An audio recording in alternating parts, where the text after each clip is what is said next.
Welcome to Show-Off Showdown! In this series, the fighters are called Show-Offs, and this is the series for the Show-Off Showdown! Now let's meet the Show-Offs for tonight's showdown, shall we? Tonight, we have a legendary epic battle between Sora vs Crono, the two kings of RPG! I hope I didn't trigger any fanbases by saying that. I put links to the analysis on both characters in the description below. Now without further ado, it's time for the Show-Off 2 Showdown!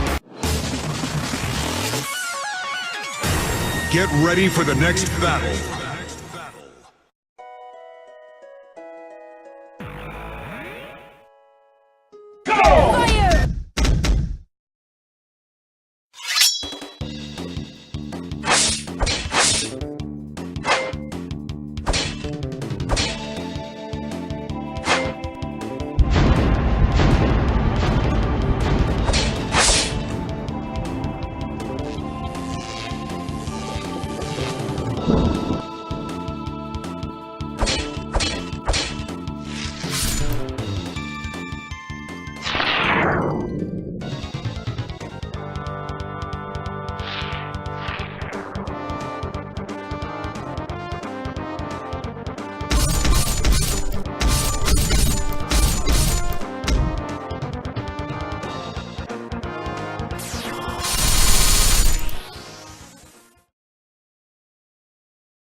And that's 2 wins for Sora in 1 day! Or at least I'm assuming. Now let's discuss how and why Sora wins this epic RPG showdown. Usually I would start with who is more skilled and experienced, but for this episode, let's start off with who's faster. Crono is incredibly fast, being capable of scaling to Frog's Mazume blade, which can not only cut through mountains, which we'll get to later, but it can also create a beam of light that traveled up the Magic Cave Mountain, which is over 1,500 miles tall in only a 15th of a second. Scaling Crono to this easily puts him over Mach 100,000 and about roughly 11% the speed of light. This is incredibly fast, but Sora unfortunately blitzes him. He's deflected many close-range lasers in a very short amount of time and can pilot the Gume ship, which can cross entire solar systems in a short amount of time, proving his reaction speed is massively faster than light. Even if you want to heavily lowball him down to just light speed, this makes his reaction speed still over 9 times greater than Crono. Now as for power, Crono has access to a weapon known as the Chrono Trigger. Roll credits. Though he's never used it to its fullest, he still has used it to move the moon and cause a solar eclipse in a mere 10 seconds. This has been calculated to require over 1.6 yotatons of TNT. That's over 20 quadrillion times more powerful than the Tsar Bomb, the most powerful nuclear explosive ever detonated. Even on a physical scale, Crono is very impressive. He can scale to Lavos, who has consistently shown continental to planetary levels of feats. Not only has he created attacks that spread over continents, but has also collided into the Earth from space with enough force to make the dinosaurs extinct. And his collision actually dwarfed the real-world equivalent of that same meteor. He then absorbed the energy of the Earth's core for 65 million years, which has been calculated to be enough to destroy small planets like Mercury half a dozen times over. And Lavos has even absorbed many planets before that. Lavos was also able to launch 3 rocks calculated to be the size of the United Kingdom at speeds exceeding Mach 30,000, which would require 2 yotatons of force. This solidifies Lavos as a large planetary threat which Cronos can scale to. Yet Sora still holds a massive edge in this category, as he is capable of keeping up with Xemnas when he was powered by all the Kingdom Hearts, which is basically the essence of every world in the Kingdom Hearts universe. These worlds are represented by their own planets, stars, and solar systems, yet Sora was still able to beat Xemnas when he was powered by all of them. This puts Sora at least star level, if not multi-solar system ranges of attack potency, which dwarfs Crono in anything he has in his arsenal. Even factoring Cronos' magical abilities into the mix doesn't close the gap enough to tip it in his favor. He can scale to Queen Zeal, who is able to move a mountain calculated to have a mass of 24 quintillion tons at speeds calculated at almost Mach 4600. This will require 6.37 yotatons of TNT, which is very impressive as it's enough force to blow up almost any planet in our solar system. But his greatest scale comes from being superior to low-level characters in the game game, Chrono Cross, who could summon 2 meteors at speeds calculated at Mach 30,000. This would require a whopping 325 Yoda-tons to pull off. Now that's insanely powerful, as it's more than enough to destroy even Saturn, the second largest planet in our solar system, and if the attack is used twice, that would be enough power to destroy Jupiter, which is the largest planet in our solar system. Though despite this insane level of power, it's still not enough to outclass Sora's star to multi-solar system levels of attack potency. The same can be said for durability as well, with Crono easily being able to tank large planet-level attacks from Lavos, and Sora being durable enough to tank the Kingdom Hearts powered Xemnas. So Sora holds a clear edge here as well. Now, I guess Sora doesn't hold every single advantage against Crono. For instance, Crono is 17 years old while Sora is only 15, meaning he's potentially more experienced. Crono is also likely the better strategist and tactician, while Sora is pretty naive and not really the brightest. However, these small edges don't really help against someone who easily blitzes and one-shots him like Sora. Now, there are a few more things worth going over. First of all, the Green Dream, which allows Crono to be brought back to life, but what's to stop Sora blitzing him and one-shotting him once again? Plus, it's a one-time use and shouldn't really alter the result. Yes, the Chrono Trigger has shown minor levels of reality warping by moving the moon and creating that solar eclipse, but it hasn't shown any power that Sora can't get past. It has also shown that it can revive Crono, but it still hasn't shown its limit to the amount of times it can do this, or if it even has a limit at all. Besides, because of Sora's clearly superior speed, plus his ability to freeze time, I highly doubt Crono will even get a chance to use the Chrono Trigger. Now, there are two ways to go about this. Either say the Chrono Trigger has a limited amount of times it can revive Crono, that Sora could just keep blitzing and one-shotting him until he stops coming back,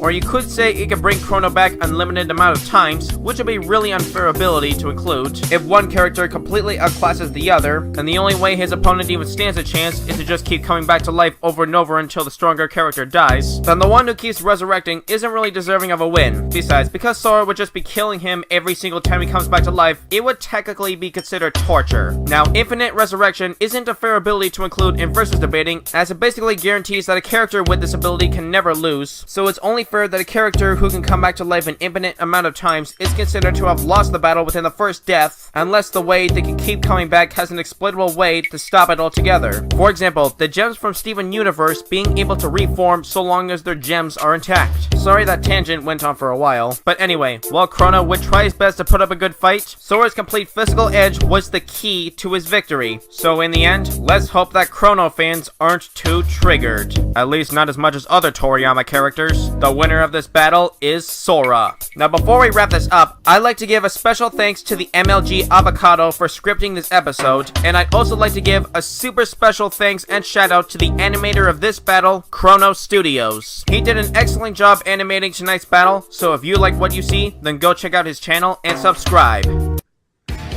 Got any ideas for Show-Off Showdown?